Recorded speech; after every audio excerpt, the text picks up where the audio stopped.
Hey Geminis, how y'all doing? Welcome. We're going to be taking a look at your second half of June general reading here. So first of all, very happy continued birthday season to you guys.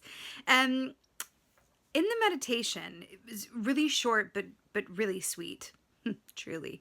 So I saw an image of the Ace of Cups, and then I saw a kingfisher bird come and make its, like its own little bath, like in this big Ace of Cups, and the cup was overflowing like the Ace of Cups tends to do. And it was just really enjoying just taking a bath, just being in this big Ace of Cups, watery love, realness, goodness, abundance. Now, in the Lisa Robertson Animal Totem deck, her Ace of Cups has a kingfisher on it. So I'm seeing that, but then I'm also at the same time simultaneously seeing the Ace of Cups as it's depicted in Ellen Dugan's Witch's Tarot, which is surrounded by lotus flowers, which it's interesting because lotus flowers, beautiful on top, but underneath it's a lot of muck and dirt and excrement, right? So it's really interesting how this is coming across. The energy of the kingfisher bird is very much about allowing yourself to be emotionally supported, but it's also about, denotes a period of time in which the, emotions are very much, at play.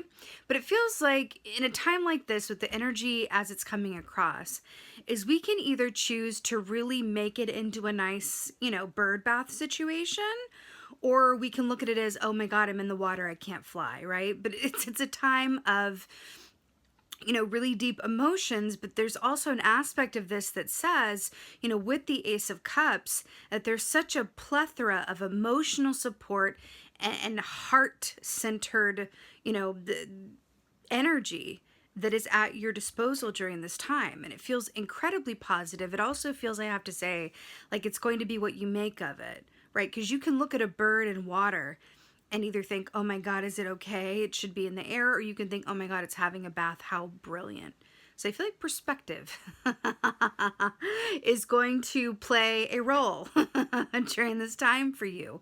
But the way that it's coming across as well with the lotus flowers, I do feel like that there's something that is going to be coming to fruition or resolving itself, or you're going to be able to see the beginnings of that, where it's been muck and dirt and excrement, but the lotus flower is emerging. So I feel like it's a way of saying the light is appearing at the end of the tunnel, right? Whatever this is for you.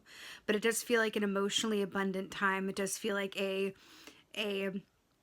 like your relationships. Of course, Ace of Cups is first and foremost about the relationship that you have with yourself, and then that is so full that the cup overflows, and with that you can then offer it to others, right? So that they can fill their cups. It becomes 2 cups, 3 cups, and onwards and upwards, right? But it does feel like there's something, that there's a light into the end of the tunnel. Something is coming through or resolving itself that has maybe taken its time getting there, and it feels really good. It feels like if you're the kingfisher that's felt like it's needed to be in flight, you're able to kind of like whoosah, like into a nice bath. And it feels like this is going to be serving your emotional core in a really beautiful, fulfilling, but also a bit of a detoxifying way. It feels like detoxification is an aspect of it. So yeah, let's go ahead and see what your cards have to say. Hey Geminis, let's go ahead and see what your animal energy is for the second half of June.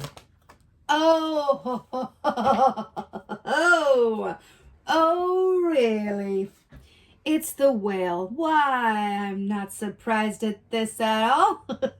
We're talking about the water and emotions and overflowing, then we have the whale deep at the bottom of the sea. Okay, this is so brilliant and perfect. So first of all, the whale equates to the Queen of Cups in the Tarot.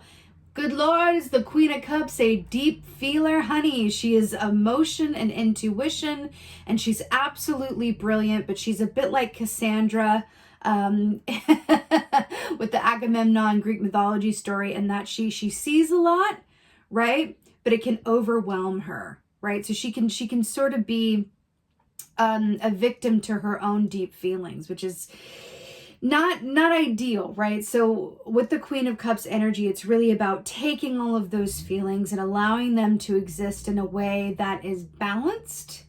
And I want to say the word comfortable for you, right? Comfortable for you. But when we have the Whale coming up, we are going to be deep into our feelings and emotions. Now, I know as an air sign, you might have mixed feelings about this.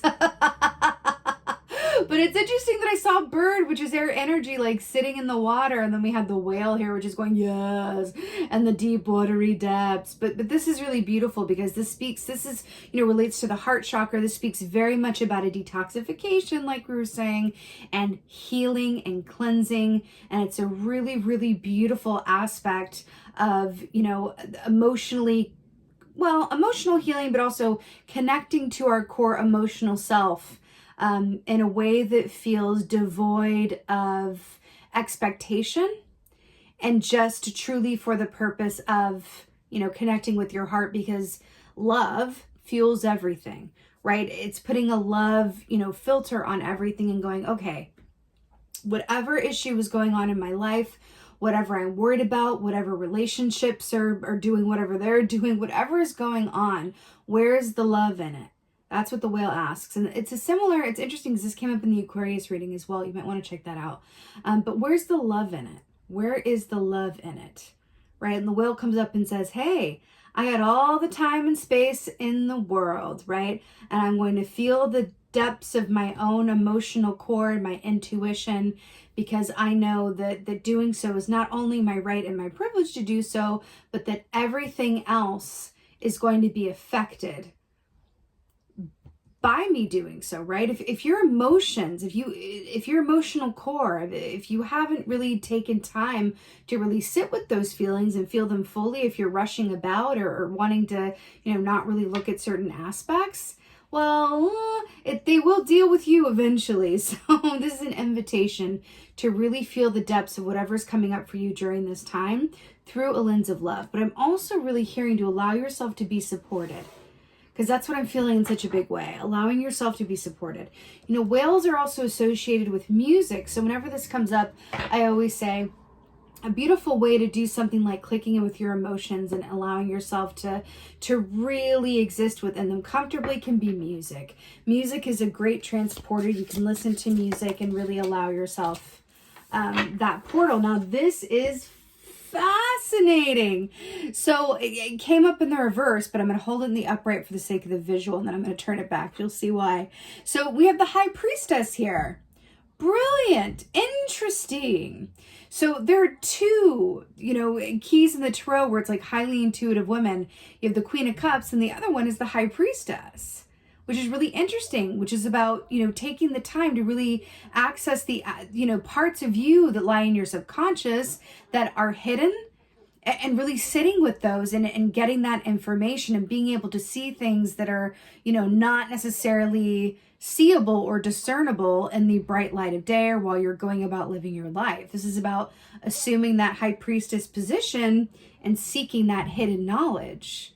Right? Now, what's really fascinating about this is that it came up in the reverse, which is the way that it's depicted on this card is that we have the bat, right? When we flip it upside down, the bat is suddenly upright. So I'm feeling called to talk about bat energy. So bat energy is very much like death energy in the tarot, which speaks of endings that make way for new beginnings, transformation. Right? So it's interesting here with the bat and the sonar as well. And then back to the whale, there's a sound compatibility that these two animals have, right? It's really, really interesting. Sonar, echolocation. It's really, really fascinating here. But we're also talking about the dark, watery depths of the ocean, and then the High Priestess, which is the darkness, and the bat, which, exists at nighttime. So this is really, really interesting here, Gemini.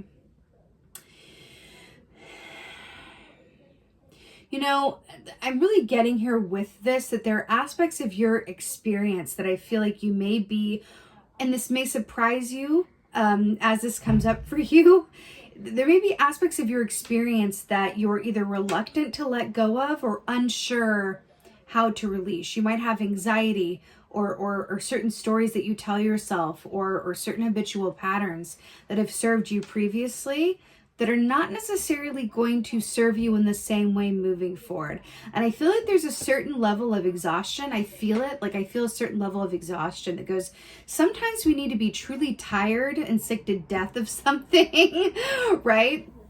In order for us to actually make changes and be welcome to doing things differently, because that's sometimes how change works. Change can be scary. Change is not natural to us humans, right? But sometimes what really allows for change to happen is for us to just get utterly exhausted and sick of doing it the same old way, right? It's really interesting, Gemini. It's very, very interesting. Let's see what else is going on. What else? Oh, whoa. Indeedy. Okay, so we have look at this. How beautiful is this? We have the 7 of Wands here. Okay, let's talk about this. More water. Can I also point out that there are 2 lotus flowers there? Did we not talk about, I just got shivies. Did we not talk about lotus flowers in your meditation? Very, very interesting. Okay. 7 of Wands. Remember, the Wands rule the realm of the actions that we do or don't take around the work that we love to do, or around our interpersonal relationships about which we're passionate, right? But it's about action. And crocodile energy, as well as Wands, is very much about timing, right? Timing. It's interesting here because we see these crocodiles, and then we see this big one, right? And we see the goat here, which is the, dinner, obviously. Dinner bell has been rung. But this crocodile is not letting all these smaller crocodiles onto the shore to go get that dinner. It's almost as if it's saying it's not time yet, which is very, very interesting. Now, 7 of Wands, traditionally speaking, I always hear that John Mayer song whenever this key comes up, which is, I'm bigger than my body gives me credit for. Right? Which is interesting because we have this big crocodile and then these smaller crocodiles here, little baby and teenage crocodiles. That's interesting. But 7 of Wands is very much about putting in the effort and knowing that the obstacles that you face are surmountable, right? There's no obstacle that's going to come into your experience that is not surmountable, right? So it's just about having that attitude and belief in it so that you can move forward and really tackle everything duly without getting overwhelmed and doing it in a way that serves you, right? So this is really, really fascinating, Gemini. Crocodile energy, crocodile medicine is fascinating, and it's one of my favorites. So first of all, it speaks of mental wealth. Well, that's interesting. Mental health, but mental wealth. There's maybe something in there, a little tongue-in-cheek there, mental wealth. But it speaks of mental health. It speaks of, when crocodile comes up, sometimes we need to see to our mental wellness, whether that's self-care, which is interesting because we saw the Ace of Cups come up for you, and the meditation, or it's really allowing yourself to be supported by others, talk therapy, talking with others, doing things that really serve your emotional core. But it's interesting because it feels like within this, there are aspects that just want to go, can you either do less or take some time to really engage in some true, present moment hydration? That's what it feels like. Can you allow yourself to be fully hydrated by the present moment? Because it feels like you're in the future. It feels like you're in the past. And I feel like there's this call where it's like, no, I understand that the present moment isn't something that we as humans are able to just live and exist in all the time. It's a goal that when we reach it, it's brilliant, but it's not something that necessarily comes natural to us, right? Not in this modern world, right? It's just not.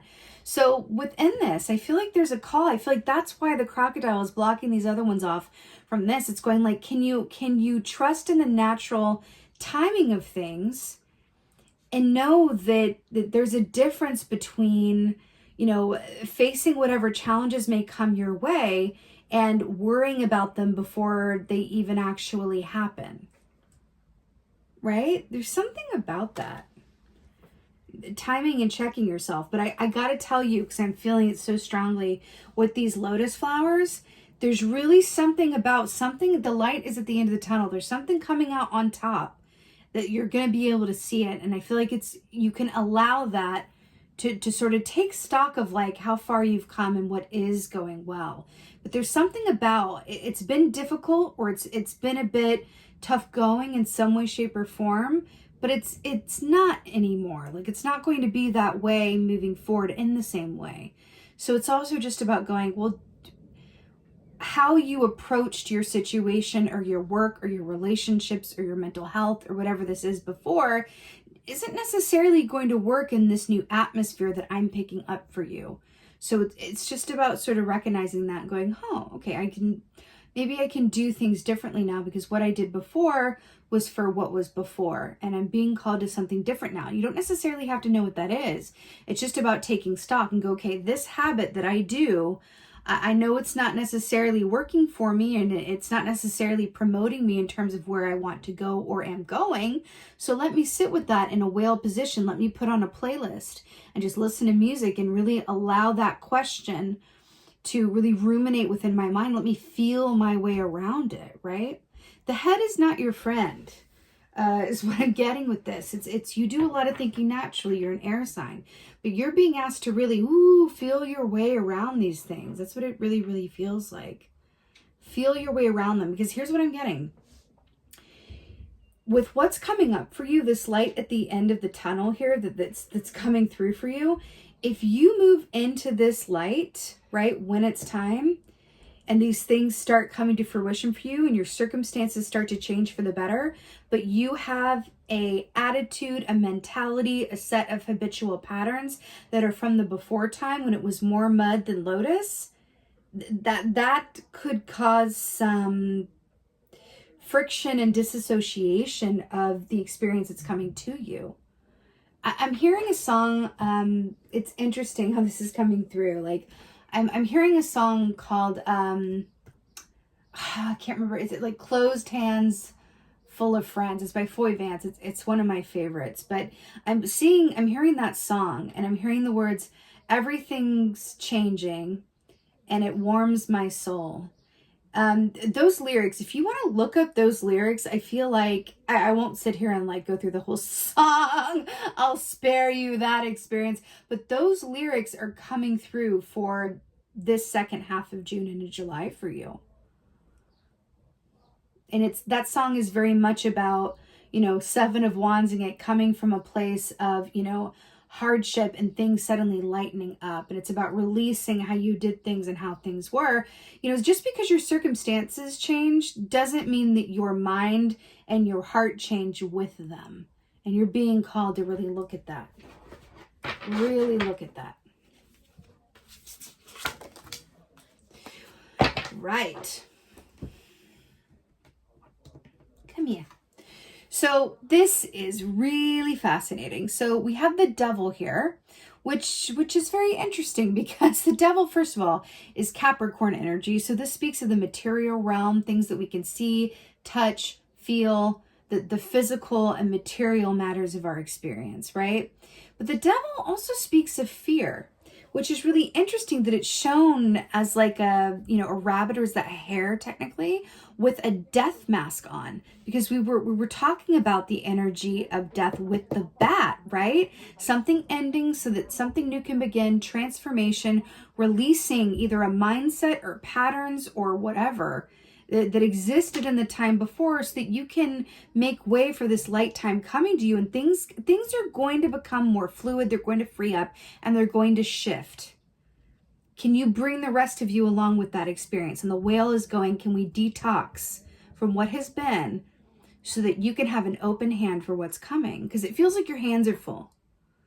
I feel like you're walking towards this light, walking towards these shifts and changes, happy shifts and changes, but your hands are full from stuff from the past. And I'm seeing like Rose from the Titanic, honey, drop it in the water. That's what I'm hearing. But rabbit energy is very much about fear and self-fulfilling prophecy on its shadow side. On the light side, it's about abundance and fertility and luck. That's why it's like the lucky rabbit's foot, right? So it's interesting here that with the death energies and wearing the mask and, the fear aspect of it, what's that tagline? Abundance lies on the other side of fear. It's really interesting with you. I'm really hearing to your hands are full. So Throw that stuff in the water. Allow yourself to release it. And by the way, if this is for you, you are going to feel this in the time to come. You're going to feel emotions that are coming up. You're going to feel yourself reverting to old ways of thinking, whether this is self-fulfilling prophecy thinking, but this is fear-based thinking and habitual patterns that are rooted somehow in fear or loss or lack. You're going to be made aware of this with the High Priestess in reverse. And with the High Priestess in reverse, that usually says when we don't take the time to sit with our intuition and become fully aware of what's going on with us, it tends to manifest in our outer experiences and work on us. What we don't work on works on us. And that's what's happening here with the High Priestess in reverse.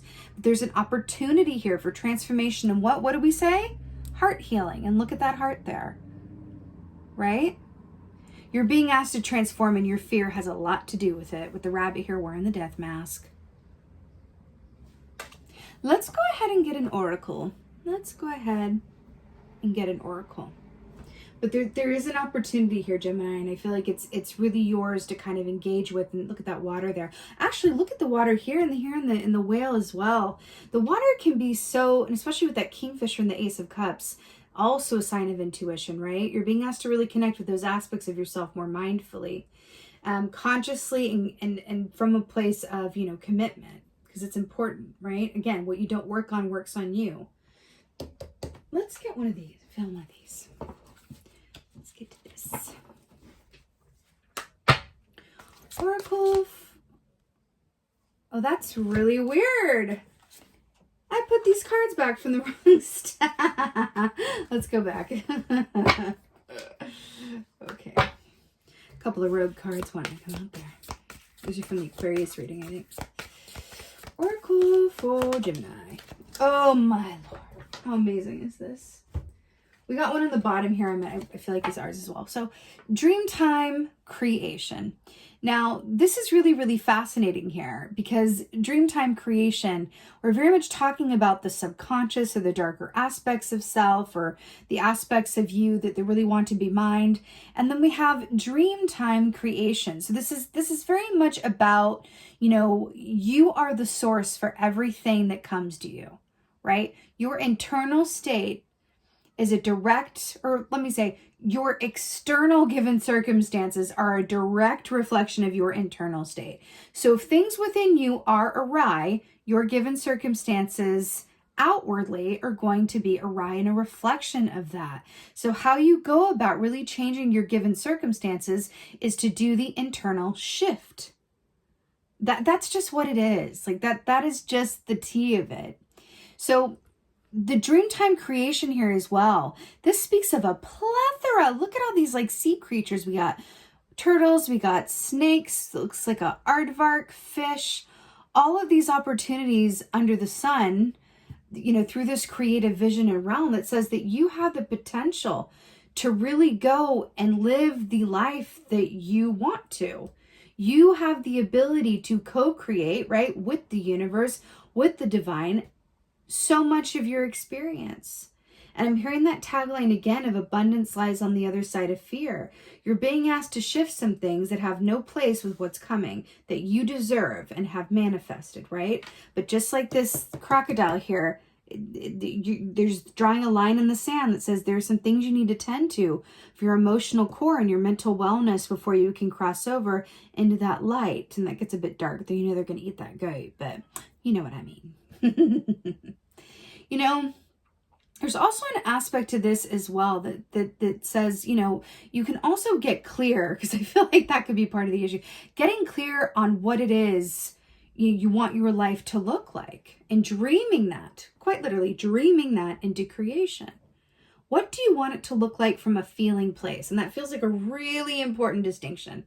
So when we think about what do I want my life to look like? Well, okay, let me not cut myself off at the knees and limit myself by saying, I'm living in this place with this person and have all these things.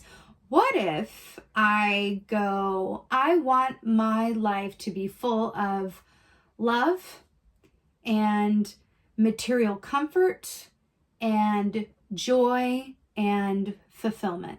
If I feel all of those things If I feel like materially I'm taken care of and my family's taken care of, if I feel joy, if I feel like I have love, if I feel content, then I'm going to leave it up to you, universe, as to what that looks like. Because if I come at you and say, you know, I want a house in Malibu on the water and I want, you know, 2.5 kids and a part, right? And the universe goes, huh, well, there's another set of options that we had in mind for you, but okay.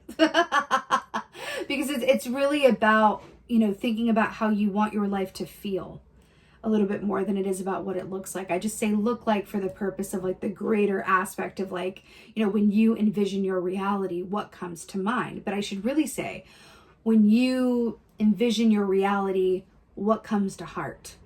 What comes to heart? That is the lens through which you are being asked to filter and really experience everything. Which leads to dawn, new beginnings. So what, I mean, we were talking about this. This is quite literally the light at the end of the tunnel that we've been talking about this entire time. Again, remember when we said with the death energy is endings that make way for what? New beginnings? The dawn that comes after the darkness? Again, you have access to this, right? Just throw it all in the water. Don't have your hands full. Don't go into this new time and these new potentials doing things the way that you did or expecting them to be the way that they were. You're being asked to really undergo a paradigm shift. That's what it is. It's a paradigm shift. You're being invited to do that because what's coming up for you wants to be yours. It's vibrationally matched with an energy that you have access to, but haven't yet fully embodied. And again, you can do that through meditation, through a perspective shift, through listening to musical playlists and allowing yourself to really be on your own with your own feelings. But this is, you're being asked to really take the time out to really sit with whatever's coming up for you and really consider what in your experience is working for you and what is not. Do that shadow work and really sink into what comes up, even if it's uncomfortable to look at, right? Because these are the shifts that want to happen. Again, it's the paradigm shift that's going to lead to the new beginnings. And it's really, really beautiful, Gemini, I have to say. It's really, really beautiful.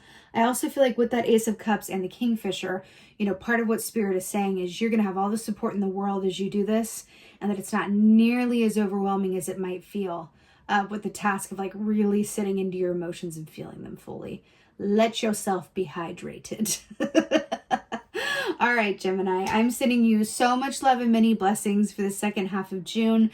I so hope that this helps and resonates. If so, please let me know in the comments below because I love reading your comments. Please like, please share, please subscribe. I would so appreciate that. I have a private Facebook group for metaphysically inclined folks and spiritual people, and it's a inclusive, safe place for, you know, like-minded people to get together and really share and be supported and heard and ask questions. It's a way for me to connect with you personally as well. I've just begun doing lives for that private group where I go on and do spontaneous free readings. So I would love for you to join and be a part of that. The link is in the description box below. And with that being said, just thank you. Thank you so much, beautiful Geminis, for being here. Again, wishing you so many happy birthday wishes. And most of all, and as always, just thank you. Thank you for being you. And be well. Until next time.